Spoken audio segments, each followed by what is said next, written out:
समुद्र में हम एक शिप को देखते हैं जो समुद्र के अंदर से एक काफिन को बाहर निकालती है। अब इसके बाद अगले सीन में हम कई सारे लोगों की लाशें देखते हैं और इसके बाद एक आदमी को देखते हैं जो काफिन पर ही बैठा हुआ था। वो किसी से बात करते हुए बोलता है कि मैंने इसे खोलने की बहुत कोशिश की लेकिन ये खुला नहीं। और वो इस काफिन की बात कर रहा था, लेकिन अगले ही पल में रात की चांदनी में चांद की रोशनी उस काफिन पर पड़ती है और अगले ही पल में वो काफिन खुल जाता है और उसमें से बाहर निकलता है एक आदमी। और यही है हमारी इस कहानी का मेन कैरेक्टर और इसकी आंखों का रंग लाल होता है। अब अगले सीन में हम एक स्कूल को देखते हैं और इसके बाद हम एक लड़के को देखते हैं जो अपनी क्लास के लिए लेट हो चुका था और गार्ड ने स्कूल के दरवाजे बंद कर दिए हैं और इसी वजह से अब ये क्लास में भी नहीं जा सकता।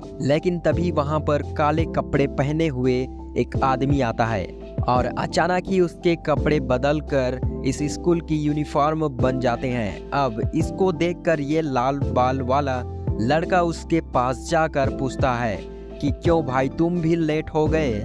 लेकिन उसको गौर से देखने पर यह लड़का सोचने लगता है कि क्या ऐसा कोई लड़का हमारे स्कूल में पढ़ता भी है। लेकिन अगले ही पल में वो देखता है कि स्कूल के बंद दरवाजे खुल चुके हैं और वो लड़का जो कुछ वक्त पहले उसके सामने खड़ा था वो अचानक ही वहां से गायब हो जाता है। अब इसके बाद हम प्रिंसिपल ऑफिस में प्रिंसिपल को देखते हैं जो मस्त चाय पी रहे थे, लेकिन तभी उन्हें कुछ महसूस होता है। वो अगले ही पल में हड़बड़ाते हुए दरवाजा को खोलते हैं और इसके अगले ही पल में हम देखते हैं कि प्रिंसिपल एक आदमी के सामने झुक जाते हैं और उसे मास्टर कहकर बुलाते हैं और यह वही लड़का था। और दोस्तों यह वही है जो काफिन में से बाहर निकला था। और यहाँ पर यह लड़का बोलता है कि हमें मिले काफी वक्त हो चुका है। फ्रैंक 18 जिस पर यह बोलता है कि हाँ मास्टर। अब अगले सीन में फ्रैंक 18 अपने मास्टर को चाय सर्व करता है और दोस्तों अब से हम इसे फ्रैंक बुलाएंगे। सो ये लड़का फ्रैंक से पूछता है कि तब से अब तक कितना वक्त गुजर चुका है। फ्रैंक बताता है कि 820 साल मास्टर। इसके बाद वो लड़का पूछता है कि क्या तुम यहीं रहते हो, जिस पर फ्रैंक बताता है कि नहीं ये तो एक स्कूल है, यहाँ पर बच्चों को नॉलेज दी जाती है। उसकी बात सुनकर यह लड़का बोलता है कि यह दुनिया बहुत ज़्यादा बदल चुकी है और मुझे भी अब नॉलेज को गेन करना है। अब इस लड़के की बात सुनकर फ्रैंक बोलता है कि मैं सारे इंतजाम कर देता हूँ मास्टर। अब इसके बाद एक क्लास में एक टीचर सभी बच्चों को बताते हैं कि एक नया स्टूडेंट आया है तुम अपना नाम बताओ। सो अब हमारा मेन कैरेक्टर अपना नाम बताता है, कैडिस इट ड्रामा टीरेसल। दोस्तों इसका नाम बहुत लंबा है, हम इसे शॉर्ट में रजल बुलाएंगे। लेकिन दोस्तों तभी क्लास में एक लड़का उठकर बोलता है कि अरे तुम तो वही हो ना। एंड दोस्तों इस लड़के का नाम शिबू है एंड जो टीचर होते हैं वो रिजल को इसी के बगल में बैठा देते हैं और इस वजह से क्लास में जितने भी बच्चे थे खासकर लड़कियां वो शिबू को बड़े ही गुस्से में देखने लगते हैं और यह सब देखकर शिबू काफी ज्यादा घबरा जाता है। लेकिन तभी वह देखता है कि जो लड़कियां थी वह रिजल की ओर बड़े ही प्यार से देख रही थी और यह देखकर बेचारा रोने लगता है। अब इसके बाद हम उसी जगह का सीन देखते हैं जहां पर उस काफिन को रखा गया था और यहाँ पर एक आदमी एक दूसरे आदमी को काफी ज्यादा पीट रहा था। और दोस्तों कुछ देर पहले हमने जिस आदमी को फोन पर बात करते हुए देखा था वो यही है और यहाँ पर दो और लोग उसी काफिन की इन्वेस्टिगेशन करने के लिए आए थे और वहाँ पर कई सारी लाश देखकर एक आदमी अपने दूसरे आदमी को इशारा करता है और इसके बाद यह दूसरा आदमी इस आदमी का खून पीने लगता है। और अब हमें कुछ मेमोरीज दिखाई जाती है जहाँ पर नाव के लोग उस काफिन को नाव में से बाहर निकालते हैं और उसको एक जगह पर रख देते हैं। लेकिन तभी वहाँ पर एक आदमी आता है जो वहाँ पर मौजूद सभी नाविकों को बंदूक से मार देता है। लेकिन यहाँ पर एक लड़की ने यह सब होते हुए देख लिया था और अब प्रेजेंट में उस आदमी का सारा खून पीने के बाद यह टोपी वाला आदमी उसे दूर फेंक देता है और इसके बाद अपने सामने खड़े हुए बंदे को बताता है कि शायद से यह सच कह रहा था, उस काफिन को कोई और ले गया है। तो अब हम क्या करें? अब उसकी बात सुनकर यह आदमी बोलता है कि इस सब का दोष ऑर्गेनाइजेशन हमें देगी, हमें जल्द से जल्द उस काफिन को ढूंढना होगा वरना हमारी मौत करीब है। तभी टोपी वाला आदमी पूछता है वैसे हम इसका क्या करें? जिस पर यह बंदा बोलता है कि शायद से यह हमें काफिन तक ले जा सकता है। और वहीं अब हम इस आदमी को देखते हैं जिसका उस टोपी वाले आदमी ने खून पिया था और अब यह आदमी बिल्कुल एक ज़ॉम्बी बन चुका है। वहीं स्कूल में लंच के ब्रेक के वक्त रिजल शिबू और उसके दोस्त के साथ होता है। शिबू रिजल के लिए एक डिश लेकर आता है रामेन और तभी शिबू नूडल्स खाने के लिए चाप स्टिक्स निकालता है और यह देखकर रिजल को अपनी कुछ मेमोरीज याद आती है, कुछ दर्दनाक यादें। क्योंकि दोस्तों असल में तो हमारा हीरो एक व्यापार है, तुम इसे व्यापार किंग बोल सकते हो। और तभी शिबू का दोस्त रिजल को कुछ और खाने को देता है जिसमें लहसुन था और फिर से रिजल को याद आती है एक और दर्दनाक याद, क्योंकि रिजल के लिए लहसुन एक जहर है। लेकिन जो रिजल का खाना था वो ठंडा होता जा रहा था। शिबू बोलता है कि जल्दी से उसे खा लो। अब इसके बाद शाम हो जाती है और ये तीनों अपने अपने घर जाने लगते हैं। यहाँ पर शिबू का दोस्त रिजल से पूछता है क्या कभी तुमने वीडियो गेम खेले हैं? रिजल बताता है कि नहीं। शिबू का दोस्त बोलता है अगली बार वीडियो गेम्स हम साथ में खेलेंगे, ओके।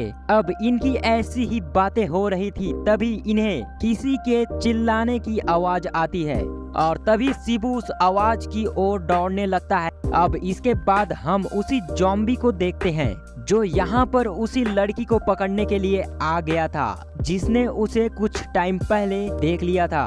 और यहाँ पर यह लड़की काफी ज्यादा डरी हुई है।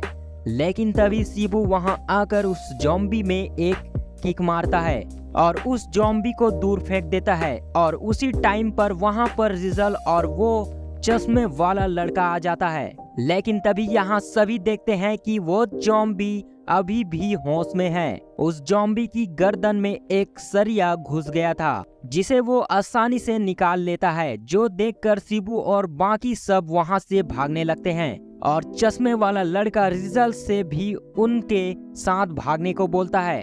लेकिन रिजल यहाँ पर एक और देखे जा रहा था, लेकिन वो लड़का रिजल को अपने साथ वहां से ले जाता है और इसके बाद हमें पता चलता है कि जिस और रिजल देख रहा था वहां पर ये दोनों छुपे हुए थे एंड इस टोपी वाले का नाम M24 है और इस दूसरे बंदे का नाम M21 और यहाँ पर इन दोनों को ही रिजल पर शक हो जाता है कि वह कोई मामूली लड़का नहीं है। और दूसरी ओर यह सभी भागते हुए एक जगह पर आ जाते हैं और अब यह बात करने लगते हैं कि क्या वो कोई इंसान था, आखिर वो क्या था। और तभी यह लड़की शिबू का शुक्रिया अदा करती है उनकी जान बचाने के लिए, जिस वजह से शिबू शर्मा जाता है। इसके बाद यह लड़की रिजल का भी शुक्रिया अदा करती है और यहाँ पर हमें पता चलता है कि लड़कियां प्यार से रिजल को राय बुलाती है और दोस्तों इस लड़की का नाम यूना है। और इसके बाद ये तीनों डिसाइड करते हैं कि ये तीनों भी प्यार से रिजल को राय बुलाएंगे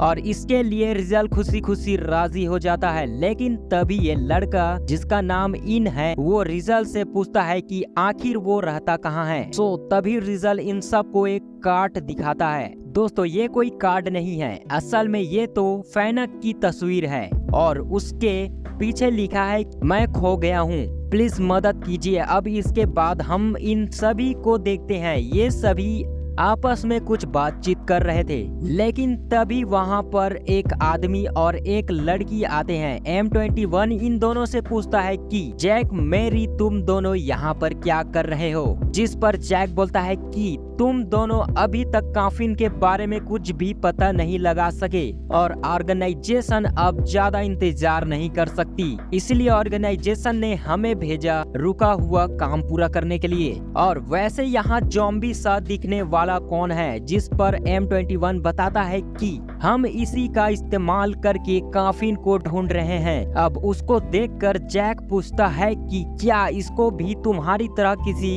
एक्सपेरिमेंट से बनाया गया है? सच में तुम कितने वाहियात हो। और यहाँ सब कहने के बाद वो ज़ॉम्बी को अपने साथ लेकर वहाँ से जाने लगते हैं। और तभी मैरी बोलती है कि ऑर्गेनाइजेशन तुमसे बाद में बात करेगी, लेकिन अभी हमारे काम में अपनी टांग मत अड़ाना वरना तुम्हारे लिए परेशानी बढ़ जाएगी। और इसके बाद वो वहाँ से चले जाते हैं। और तभी हमें M21 की मेमोरी दिखाई देती है जहाँ पर एक आदमी किसी से बोलता है कि मैं अगली बार अपना काम पूरा करूंगा। और वो यह सब जैक से कह रहा था, लेकिन जैक उसे खत्म कर देता है। यह सब देखकर M21 को बहुत गुस्सा आता है, लेकिन वो कुछ कर नहीं पाता। और इसके बाद M21 अपने दोस्त M24 को उनके अगले मिशन के बारे में बताता है। एक ऐसी कॉफिन को ढूंढना जिसमें एक नोबलेस है, वो एक एब्सोल्यूट बीइंग है, और अगर हम उसकी ताकत का इस्तेमाल कर सकें तो शायद से हम इस ऑर्गेनाइजेशन से बाहर निकल सकेंगे। जिस पर M24 बोलता है, लेकिन अगर हमने ऐसा करने की कोशिश की तो हम मारे जा सकते हैं। जिस पर M21 बोलता है कि आज नहीं तो कल हम वैसे भी मारने वाले हैं। इस ऑर्गेनाइजेशन ने हमसे हमारे कितने सारे दोस्तों को छीन लिया, और अब प्रेजेंट में M21 बोलता है कि हम अपनी आज़ादी लेकर रहेंगे। अब इसके बाद हमें एक दूसरी जगह का सीन दिखाया जाता है जहाँ पर चारों ओर बस लाशें ही लाशें थी, और यह कोहराम यहाँ पर मचाया है इन्होंने दोस्तों। यह एक हॉस्पिटल है। अब अगले दिन स्कूल में क्लास में चारों ओर बस यही बातें हो रही थी कि उस हॉस्पिटल में जो मौत का कोहराम मचा वो कितना भयानक था, और यह चारों भी इसी टॉपिक पर बात कर रहे थे। और इसके बाद हमें यह भी पता चलता है कि उस हॉस्पिटल में पुलिस चारों ओर फैली हुई है। अब इसके बाद हम इन दोनों को देखते हैं। यहाँ पर M24 बोलता है कि ये मिशन तो सिर्फ एक बहाना है, असल में वो बस लोगों को मारना चाहता है। तभी M21 बोलता है कि शांत हो जाओ, क्योंकि हम कभी भी उन्हें हरा नहीं सकते। हमारी सारी उम्मीदें सिर्फ उस कॉफिन से टिकी है। लेकिन तभी M24 इन सभी को नीचे देख लेता है, लेकिन जो रिजल्ट होता है वो भी इन दोनों को नोटिस कर लेता है, और इस बात की भनक M21 को लग जाती है। लेकिन अगले ही पल में वहाँ पर जैक और मेरी आ जाते हैं, और यहाँ पर जैक बोलता है कि हम यहाँ पर सब संभाल लेंगे, और वो बच्चे उन्हीं ने सब देखा है ना। और अब ये तीनों जैक का निशाना बन चुके हैं। अब इसके बाद जब ये तीनों अपने घर जा रहे थे तो अचानक ही यूना चलते चलते रुक जाती है। शिबू पूछता है कि क्या हुआ यूना, जिस पर यूना बोलती है कि माफ करना, क्या आज हम इस रास्ते से जा सकते हैं? वो दोनों भी उस लंबे रास्ते से जाने के लिए तैयार हो जाते हैं। लेकिन तभी वहाँ पर जैक आ जाता है। शिबू पूछता है कि कौन हो तुम, लेकिन अगले ही पल में वहाँ पर M21 आ जाता है जो इन तीनों को बेहोश कर देता है। यह देखकर जैक पूछता है कि आखिर तुमने यह क्यों किया? जिस पर M21 बोलता है कि कैन में एक विटनेस कम है, पहले हमें उसे ढूंढना होगा।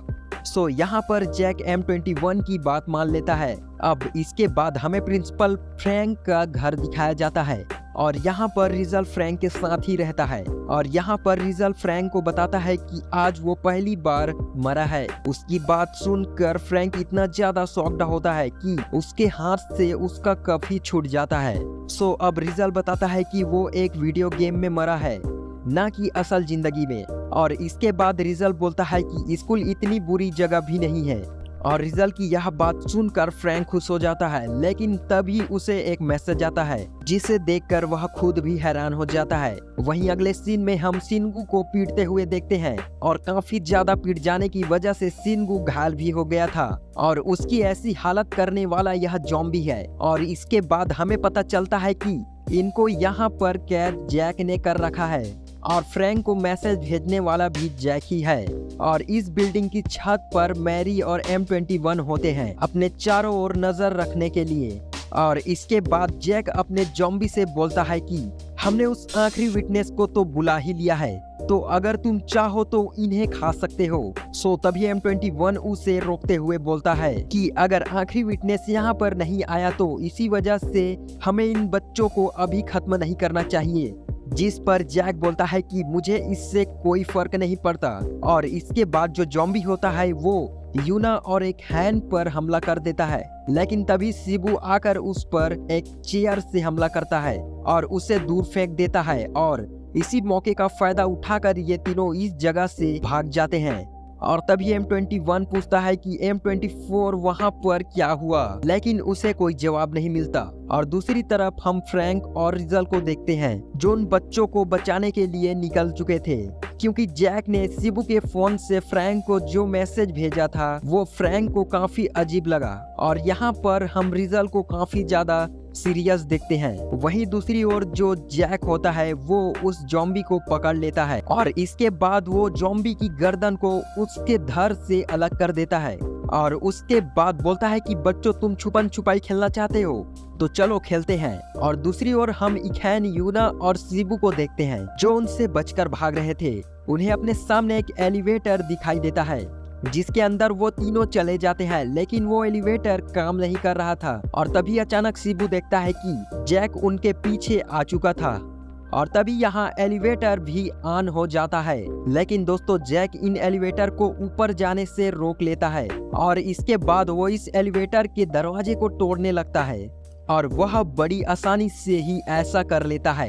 और उसे इस तरीके से देखकर यूना और इखैन बहुत ज्यादा घबरा जाते हैं। और इसके बाद जब M24 उस जगह पर पहुंचता है तब वो देखता है कि शिबू जैक को रोकने की कोशिश कर रहा है, लेकिन जो जैक होता है वो शिबू का पैर पकड़ के उससे दूर फेंक देता है और अब शिबू और भी ज्यादा इंजर्ड हो जाता है। और जो जैक होता है वो शिबू के पास जाकर उसे और भी बुरी तरीके से पीटना शुरू कर देता है और इसके बाद जैक शिबू के हाथ को भी तोड़ देता है। अब इसके बाद जैक इखैन और यूना की ओर जाने लगता है, लेकिन तभी शिबू उसके पैर को पकड़ लेता है और बोलता है कि मैं तुम्हें अपने दोस्त को छूने नहीं दूंगा। और यहाँ पर M24 को शिबू के अंदर अपना एक दोस्त दिखाई देता है और तभी वह याद करता है कि जैक किस तरीके से उसके एक साथी को इसी तरीके से मार रहा था, लेकिन उसके साथी ने जैक को अपना दम तोड़ने तक नहीं छोड़ा, यह कहते हुए कि मैं तो तुम्हें अपने दोस्तों को छूने नहीं दूंगा।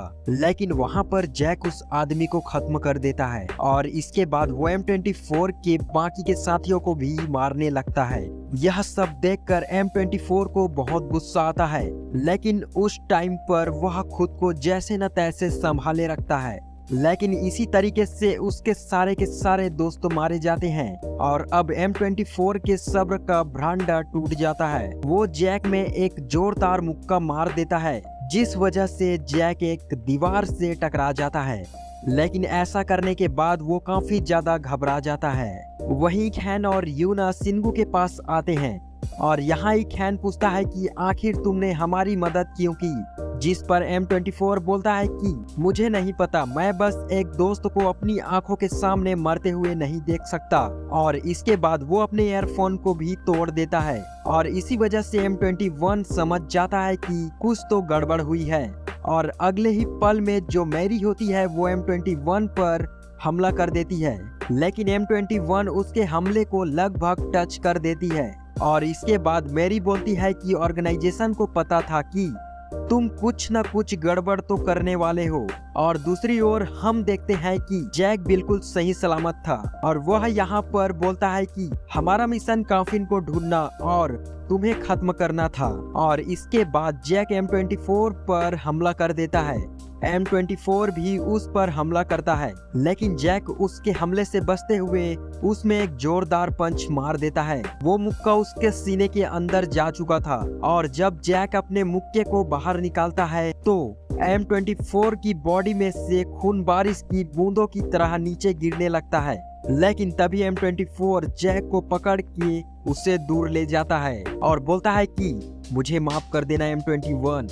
और अचानक ही उसकी बॉडी ग्लो करने लगती है और अगले ही पल में वो ब्लास्ट हो जाता है, जिस वजह से वहां पर एक काफी बड़ा धमाका होता है और इस धमाके की आवाज सुनकर M21 का ध्यान अब अपनी लड़ाई से एक पल के लिए हट जाता है और इसी मौके का फायदा उठाकर मैरी उससे लात मारकर दूर फेंक देती है और इसके बाद लगातार अपनी चाकू से उस पर हमला करने लगती है, जिस वजह से M21 काफी ज्यादा इंजर्ड हो जाता है। लेकिन तभी वो अपने नाखूनों को बड़ा कर लेती है और इसके बाद मैरी पर हमला करता है और इन दोनों के बीच एक क्लैश होता है। इस क्लैश में मैरी को तो बस एक मामूली सी खरोच आती है, लेकिन M21 बहुत ज्यादा घायल हो जाता है और इसके बाद मैरी M21 की गर्दन को काटने के लिए जाती है, लेकिन उसके ऐसा करने से पहले ही फ्रैंक वहां पर आकर उसके हाथ को पकड़ लेता है और इस वजह से मैरी बहुत ज्यादा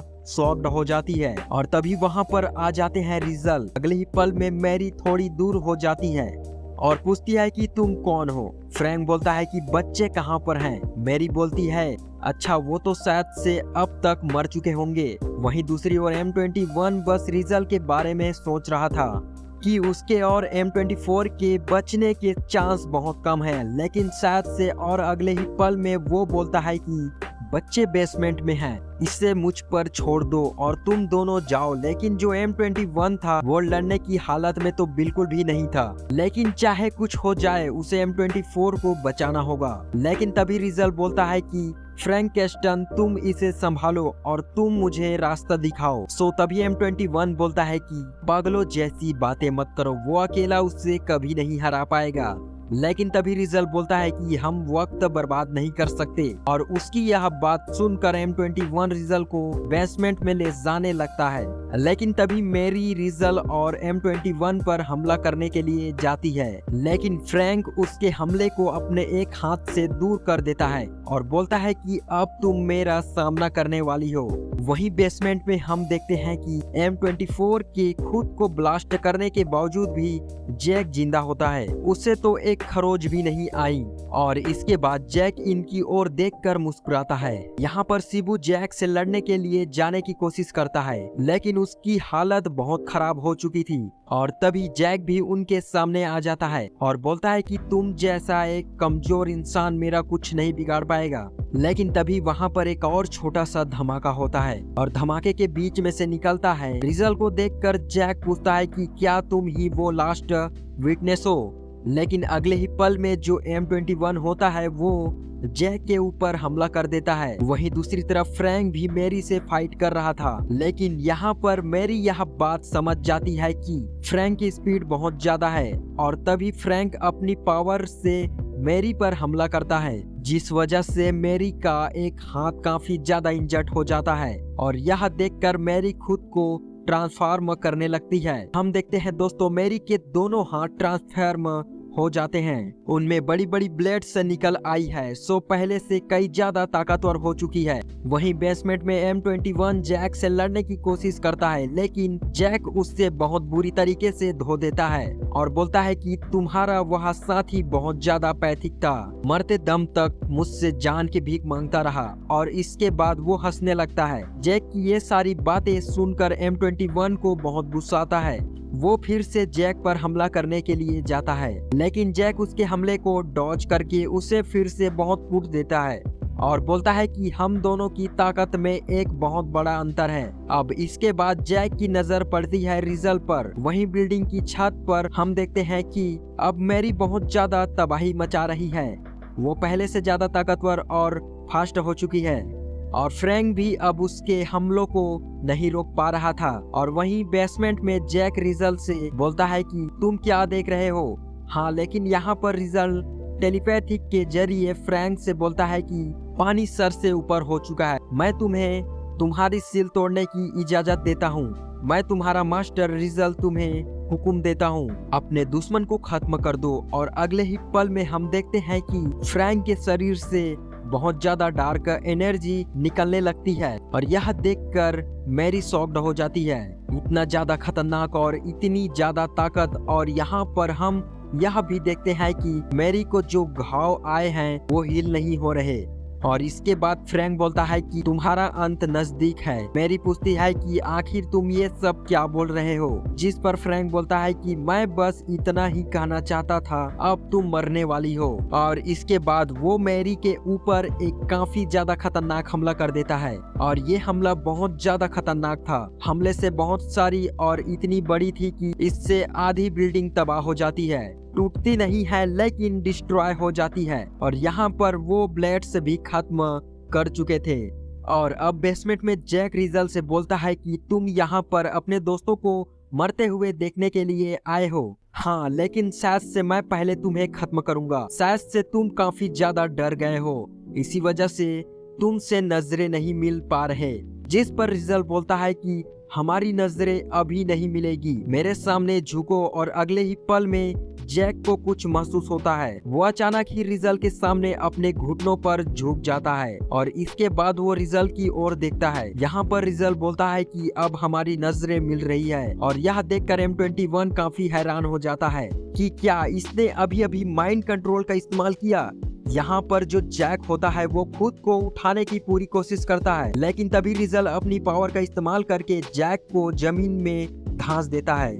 और यहाँ पर M21 समझ जाता है कि यही है जिसे वो लंबे वक्त से ढूंढ रहे थे, द नोबलेस। लेकिन तभी हम देखते हैं कि जैक अपनी पूरी पावर का इस्तेमाल करके अपने टू फॉर्म में आने लगता है। उसका टू फॉर्म बहुत ज्यादा बड़ा और बिल्कुल एक मॉन्स्टर की तरह था। और यह देखकर M21 और सभी बच्चे बहुत ज्यादा घबरा जाते हैं। और यहाँ पर जैक बोलता है कि तुमने मुझे अपने इस रूप में आने पर मजबूर कर दिया। तुम बहुत किस्मत वाले हो जो मैं तुम्हें अपने इस रूप में मारूंगा। लेकिन रिजल बोलता है कि तुम बहुत बोलते हो। इसकी बात सुनकर जैक बोलता है कि शायद से तुम्हें अभी तक समझ नहीं आया, तुम मरने वाले हो। और इसके बाद वो रिजल में एक पंच मारता है, लेकिन तभी रिजल बोलता है कि झुको। और इसके ऐसा कहने पर से ही जैक को उसके सामने झुकना पड़ता है और उसके ऊपर बिल्डिंग का काफी सारा मलबा भी गिर जाता है। और अगले ही पल में रिजल यूना, इखैन और शिबू को बेहोश कर देता है।